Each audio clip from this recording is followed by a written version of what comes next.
बिस्मिल्लाहिर्रहमानिर्रहीम। मैं हूं डॉक्टर अज़ीज़ुल्लाह खान। बच्चों में डायरिया और नमूनिया अब एक आम सी बीमारी हैं जिनकी तशखीस और इलाज अब गांव और देहात लेवल पे भी मुमकिन है।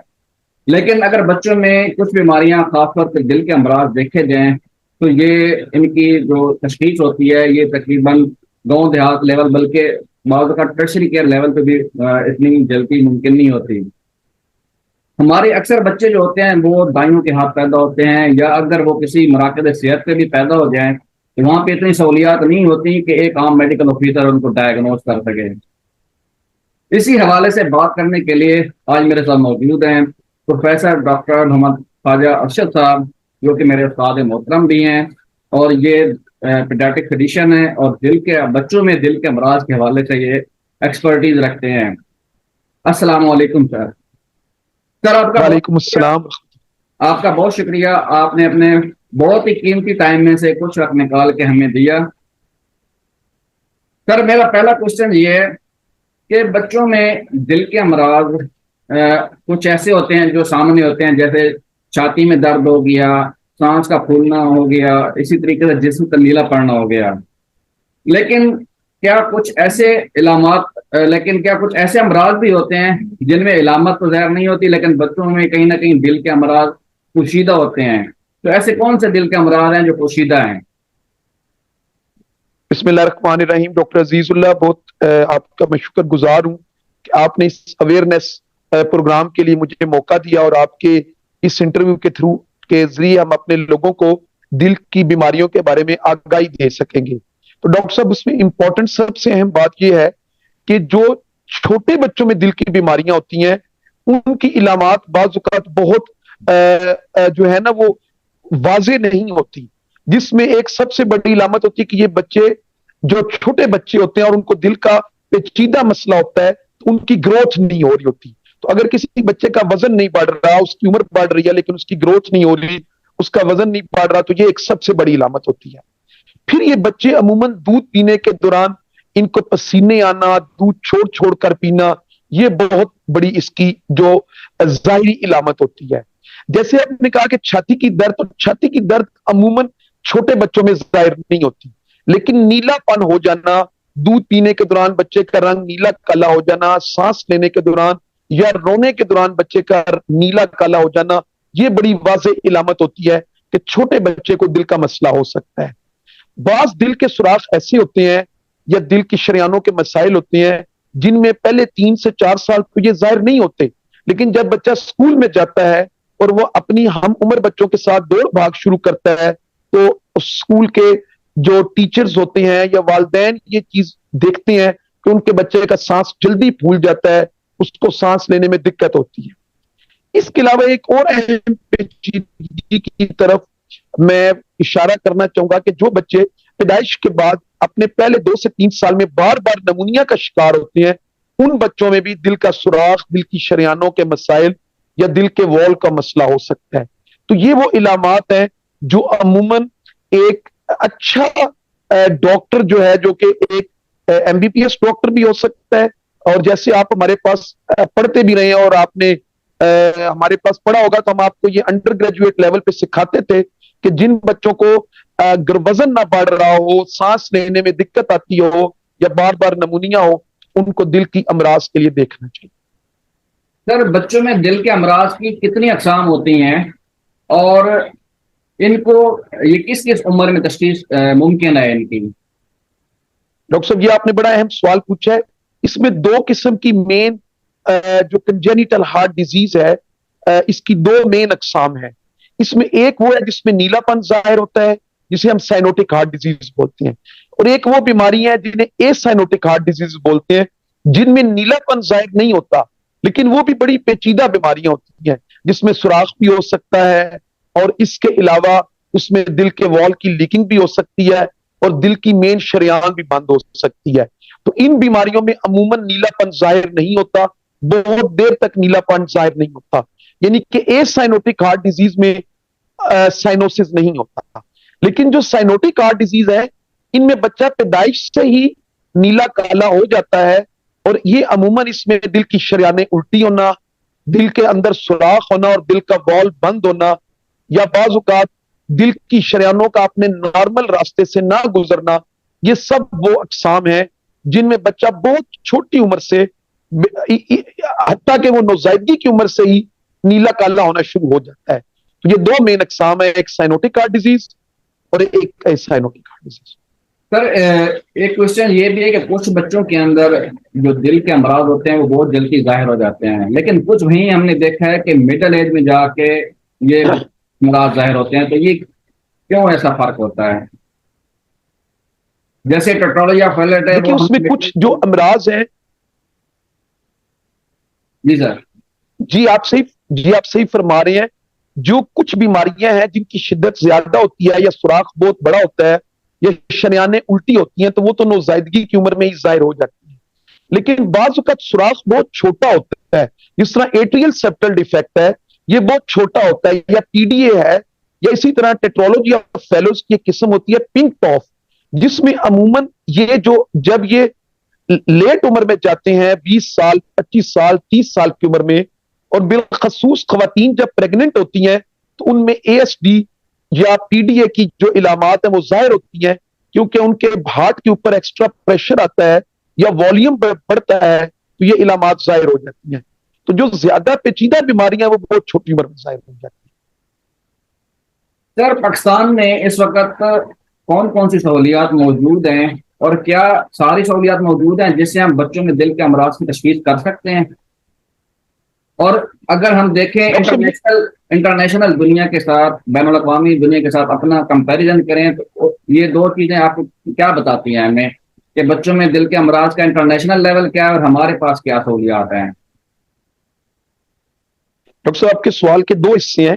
पहले हिस्से का जवाब मैं इस तरह दूंगा कि इस वक्त अल्हम्दुलिल्लाह रब्बिल आलमीन हमारे मुल्क में बेशक कार्डियोलॉजिस्ट और बच्चों के कार्डिक सर्जन्स की तादाद अभी भी बहुत कम है, और ये उस तरह से नहीं, उस proportionate to the patient turnout नहीं है, यानी कि जो मरीजों की तादाद है उससे ये मुतनासिब तो नहीं है। कार्डियोलॉजिस्ट और कार्डिक सर्जन्स की तादाद कम है, लेकिन अल्हम्दुलिल्लाह रब्बिल आलमीन हमारे मुल्क में इस वक्त तमाम दिल की अमराज जिसमें सुराख है, दिल के सुराख का ऑपरेशन, दिल की शरियानों का ऑपरेशन, दिल की शरियानों के उल्टे होने का ऑपरेशन हमारे मुल्क में गवर्नमेंट सेक्टर में और पब्लिक सेक्टर में बहुत कामयाबी से हो रहा है। और एक जो पिछले 15 से 20 साल में जो चीज नुमाया तौर पे हमारे कार्डियोलॉजिस्ट जो हैं, जो कि बेसिकली कार्डिक सर्जन नहीं होते, कार्डियोलॉजिस्ट होती हैं, उन्होंने जो एक जो आप समझे कि एक नई सहूलत मुतारफ करवाई है, वो एंजियोग्राफी के जरिए दिल के सुराख को बंद करना, एंजियोग्राफी के जरिए दिल के वॉल को खोलना, और एंजियोग्राफी के जरिए दिल की मेन शरेआन को बंद करने की सहूलत मौजूद है। तो अब हम एंजियोग्राफी और ओपन हार्ट सर्जरी के जरिए अपने मरीजों को ये सहूलियात मुहैया कर रहे हैं। अब आपके सवाल का दूसरा हिस्सा जो है, हम इंटरनेशनल लेवल में अगर आप यूरोपियन ममालिक से या डेवलप्ड नेशन से कंपैरिजन करें, अभी हमारे पास सहूलियात कम है और हम उस मुतनासिब से अभी हम उतने उतने ज्यादा खुद कफील नहीं है। एक चीज यहां मैं और इजाफा करना चाहूंगा कि हमारे जो सरकारी अस्पताल हैं, जो पब्लिक सेक्टर है, उसमें दिल की बीमारियों का इलाज हो रहा है, लेकिन वहां पे बर्डन बहुत ज्यादा है। यानी कि अगर वहां पे 10 मरीजों की ऑपरेशन होना है एक हफ्ते में, तो वहां 3 या 4 ऑपरेशन हो रहे हैं। तो जब से ये सेहत सहूलत कार्ड स्टार्ट हुआ है, तो चूंकि प्राइवेटली ये इलाज बहुत महंगा है, और कंजेनिटल हार्ट डिजीज जो इसकी अपनी एपिडेमियोलॉजी है उसके मुताबिक ये लोअर सोशो इकोनॉमिक क्लास की बीमारी है। इसकी तादाद जो हमारा जो तबका है, जो गरीब तबका है, उसमें ज्यादा है, तो वो ये सहूलियात प्राइवेट सेक्टर में अफोर्ड नहीं कर सकते। तो अब खुशकिस्मती से सेहत कार्ड के जरिए ये सहूलत बहुत सारे अस्पतालों में मुयस्सर है, और इसकी वजह से हमारे बच्चों को जल्दी हार्ट के ऑपरेशन, जो सुराख के ऑपरेशन है, वो जल्दी मुहैया हो रहे हैं, और एंजियोग्राफी भी इस तरह से उनकी जल्दी हो रही है।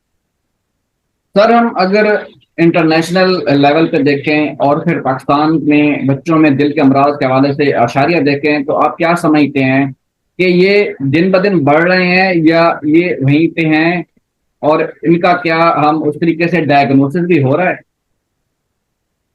डॉक्टर साहब एक चीज जो बहुत अहम है, कंजेनिटल हार्ट डिजीज, मोरूसी दिल के नुकाइस जो है, ये इनकी जो इस वक्त शरह है वो डेवलप्ड वर्ल्ड और डेवलपिंग वर्ल्ड में तकरीबन बराबर है। और ये हर 1000 बच्चों में से 8 से लेकर 15 बच्चों में, हर 1000 पैदा होने वाले बच्चों में से 8 से 15 बच्चों में ये दिल के नकाइस मौजूद हैं। अब जहां तक इसके बर्डन की बात है, जो डिजीज के बर्डन की बात है, तो हमारे मुल्क में अभी उस तादाद से मुतनासिब कार्डियोलॉजिस्ट और बच्चों के कार्डिक सर्जन नहीं है। और मुझे खुशी है कि आप एक फ्यूचर के कार्डिक सर्जन हैं, और मैं चाहूंगा कि आप फ्यूचर में बच्चों की कार्डिक सर्जरी को as a passion, as a profession आप ले, और आप हमारे बहुत सारे बच्चों की हेल्प कर सकते हैं। अब जहां तक इंटरनेशनल की आपने बात की है, तो हमारी जो सहूलियात है, जो हमारा गवर्नमेंट सेक्टर है, वो अभी इंटरनेशनल सहूलियात से बहुत पीछे है।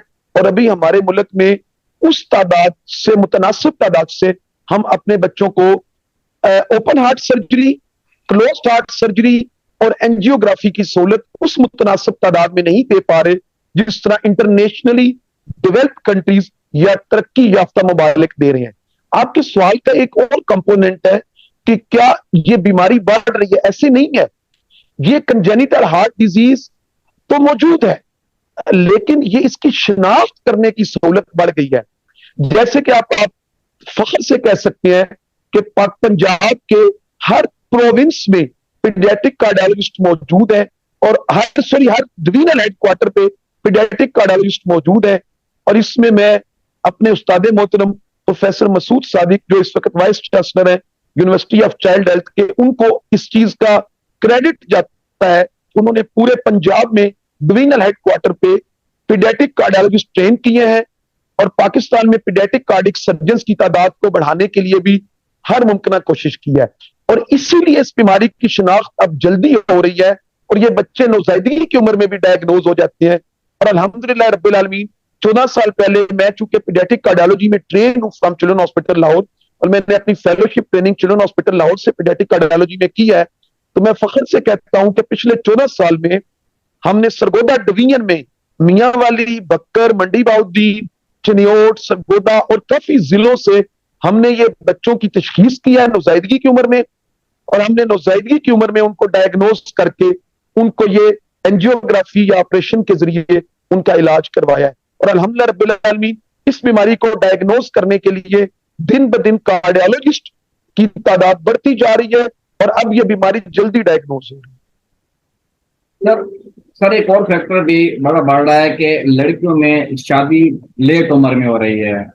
तो क्या ये भी बच्चों में दिल के अमराज के ऊपर अफेक्ट करती है, और करती है तो इससे बचाव कैसे मुमकिन है?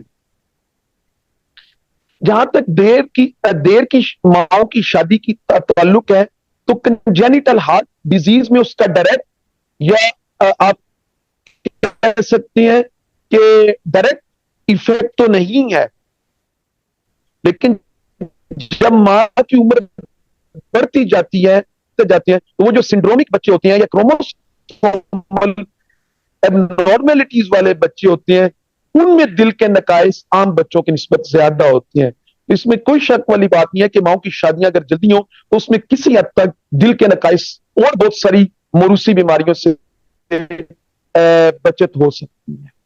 सर क्या हम ये भी कह सकते हैं कि जो मिडिल एज में लोग होते हैं उनको सडन कार्डियक अरेस्ट होते हैं, खासतौर पर नौजवानों में, तो वो भी कुछ इनकी पैदाइशी दिल के मसाइल की वजह से होते हैं? सडन कार्डिक अरेस्ट में बच्चों से जो मोरूसी कंजेनिटल हार्ट डिजीज है, जो मोरूसी दिल की बीमारी है, जो कंजेनिटल हार्ट डिजीज है, उसमें जो बच्चों में एक बीमारी मौजूद होती है और वो मिडिल एज में सडन कार्डिक अरेस्ट से प्रेजेंट कर सकती है, वो तक एओर्टिक स्टेनोसिस और बाज़ दिल के पट्टों का फैला होना, जिसे हम हॉकम बोलते हैं, हाइपरट्रॉफिक ऑब्स्ट्रक्टिव कार्डियोमायोपैथी। तो ये मोरूसी दिल की बीमारियां हैं जो मिडिल एज में जो है प्रेजेंट कर सकते हैं सडन कार्डियक अरेस्ट के साथ।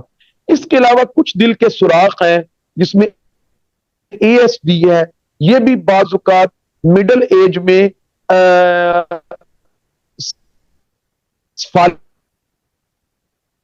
फालिज के साथ और सडन कार्डियक अरेस्ट के साथ प्रेजेंट कर सकते हैं।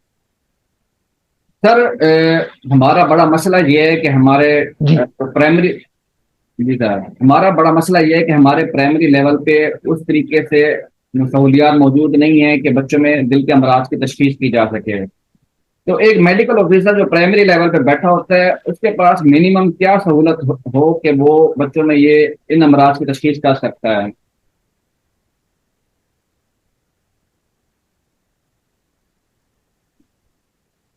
हमारा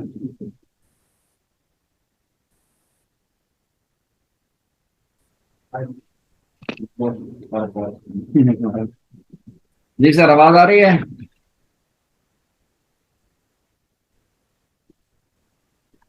मैंने एक कुछ अरसा पहले बताया था वो कैसे डायग्नोज कर सकते हैं। जी आ रही है। जी जी, आवाज आपकी कट रही है लेकिन आ रही है। सिग्नल का इशू है सर आपकी साइड में। जी सर, अब आपकी। आप देखें। जी जी, अब अब हुए। जी सर, जी सर, आप अच्छा। आ रही है। अच्छा। आपका जो क्वेश्चन था कि non cardiac setup cure RHC पे जी सर।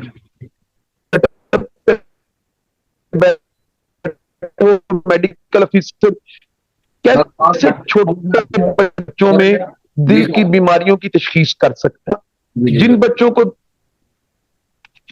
अ- अब आवाज आ रही है। जी जी, आवाज आ रही है, आ रही है, अब आवाज आ बिल्कुल आ रही है। रही है। आ रही है। हेलो। जी सर, आवाज आ रही है। अच्छा। मैं बात आप सर थोड़ा सा पोजीशन चेंज कर लें। मैंने की है। मैं बाहर जी सर। आ गया हूँ जी। अब आवाज आ रही है। जी, क्लियर आवाज आ रही है। आवाज आ रही है। जी सर। अच्छा। मैं बात कर रहा था कि जो बीएचयूज या आरएचसी पे मेडिकल ऑफिसर बैठे हैं वो छोटे बच्चों में दिल की बीमारियों की तशखीस कैसे कर सकते हैं। तो उसके लिए कुछ अहम चीजें हैं। वो बच्चे जिनका रंग नीला होता है, जो दूध पीने के दौरान ब्लू हो जाते हैं, या वो बच्चे जिनको दूध पीने के दौरान पसीने आते हैं, या जिनकी ग्रोथ नहीं हो रही, और वो बच्चे जिनको बार बार नमूनिया होता है, और वो बच्चे जिनके दिल में से एक फालतू आवाज आती है जिसे मरमर बोलते हैं, या वो बच्चे जिनकी हार्ट बीट ज्यादा होती है। इन तमाम बच्चों को आप दिल की बीमारियों के लिए सस्पेक्ट कर सकते हैं, और इनका तफसीली एकोकार्डियोग्राफी होना चाहिए। इनको दिल का कोई मसला तो नहीं है। और एक चीज जो मैं और ऐड करना चाहूंगा, आप लोगों के थ्रू अगर ये हमारी आवाज आला हकाम तक पहुंच रही हो, तो हर बीएचयू और आरएचसी पे पल्स ऑक्सीमीटर होना चाहिए, ताकि छोटे बच्चे की पल्स ऑक्सीमीट्री की जा सके और हमें उसकी ब्लड में उसकी ऑक्सीजन की मिकदार मौजूद पता लग जाए। वो बच्चे जिनमें ऑक्सीजन की मिकदार 96-97% होती है, उनमें अमूमन शदीद किस्म की जो दिल की बीमारियां वो नहीं होती। लेकिन इसको हम एज ए रूल तो नहीं ले सकते, लेकिन पल्स ऑक्सीमीट्री की सहूलत से भी दिल की बीमारियों को जांचा जा सकता है। और वो बच्चे जिनकी पल्स ऑक्सीमीट्री में ऑक्सीजन सेचुरेशन 91 से कम आती है, उनमें भी दिल की बीमारियों का शुबा रखना चाहिए। सर हमारे बच्चे ज्यादातर जो हैं वो दही मराके सेहत में पैदा होते हैं, प्राइमरी लेवल पे हैं। तो सर ऐसे बच्चों में जी जी। माँ के हमल के दौरान में और उसके बाद हम कैसे अपने बच्चों को दिल की बीमारियों से दूर रख सकते हैं, इसके लिए क्या हम प्रिवेंशन मेजर ले सकते हैं। जी। प्रिवेंशन के ना कुछ स्टेप्स हैं। जी सर। एक तो प्रिवेंशन ये है, प्रिवेंशन का पहला स्टेप तो ये है कि अगर किसी के बच्चे को दिल की बीमारी है तो वो नेक्स्ट अपने हमल में फीटल एकोकार्डियोग्राफी करवाए, जो कि 22 वीक्स पे की जाती है। और फीटल एकोकार्डियोग्राफी के जरिए बच्चे के दिल में सुराख और दिल की बीमारियों के बारे में जांचा जा सकता है। उसका सबसे बड़ा एडवांटेज ये होगा कि अगर उसके बच्चे को काबिल है, उसकी डायग्नोज किया जाए और उसको इलाज दिया जाए।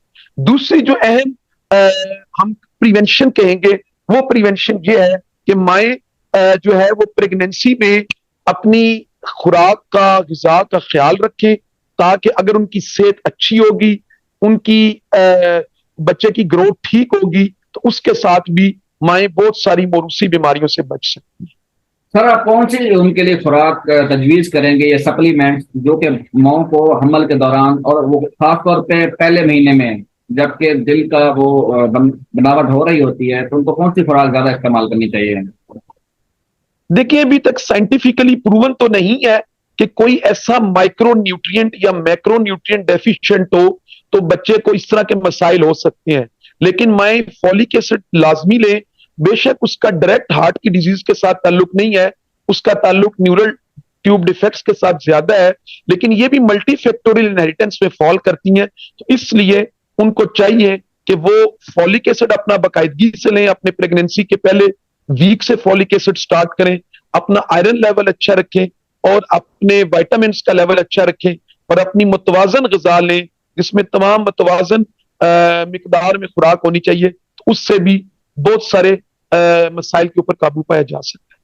सर मेरा आखिरी लेकिन बहुत इंपॉर्टेंट क्वेश्चन है कि सर आप सरगोदा डिवीजन लेवल पर बैठे हैं और सरगोदा डिवीजन में 4 डिस्ट्रिक्ट आते हैं, मियां वाली, कुशाब, बखर और सरगोदा। तो सर आप क्या देखते हैं कि वहां पे बच्चों की में दिल के अमराज और उनकी तशखीस और वहां पे फिर कार्डियोलॉजिस्ट की मौजूदगी, ये आप किस तरीके से देख रहे हैं कि क्या कार्डियोलॉजिस्ट वहां पे इतने मौजूद हैं कि बच्चों में सारी तशखीस मुमकिन है?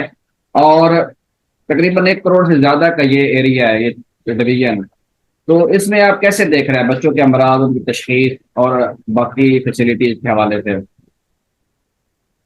डॉक्टर साहब, ये आपने बड़ा अच्छा सवाल किया, इसका मैं तफसीली जवाब देना चाहूंगा। पहली बात यह है कि जो इंटरनेशनल स्टेटिस्टिक्स हैं वो कहते हैं कि हर 20 लाख आबादी के ऊपर, 10 से 20 लाख आबादी के ऊपर एक कार्डियोलॉजिस्ट होना चाहिए। तो इस हिसाब से हमारे सरगोदा डिवीजन की आबादी के लिए 5 से 10 कार्डियोलॉजिस्ट होने चाहिए। तो अभी इस वक्त फुल टाइम एक सर्विंग बच्चों का ट्रेंड कार्डियोलॉजिस्ट मैं ही यहाँ पे काम कर रहा हूँ, और वो भी मैं बुनियादी तौर पे चाइल्ड स्पेशलिस्ट के तौर पे काम कर रहा हूँ। लेकिन मैं पर्सनल इंटरेस्ट के साथ डीएचक्यू सरगोदा में अपने मरीजों को कार्डिक सर्विसेज फ्राहम कर रहा हूं, जिसमें एकोकार्डियोग्राफी और उनका कार्डिक मसाइल का इलाज शामिल है। लेकिन अभी तक हमारे पास सरगोदा डिवीजन में कहीं पे भी छोटे बच्चों के लिए ओपन हार्ट सर्जरी का इंतजाम मौजूद नहीं है। जी सर। ओपन हार्ट सर्जरी का इंतजाम सरगोदा डिवीजन में कहीं भी मौजूद नहीं है। इवन के हमारे लिए क्लोज्ड हार्ट सर्जरी का इंतजाम भी मौजूद नहीं है।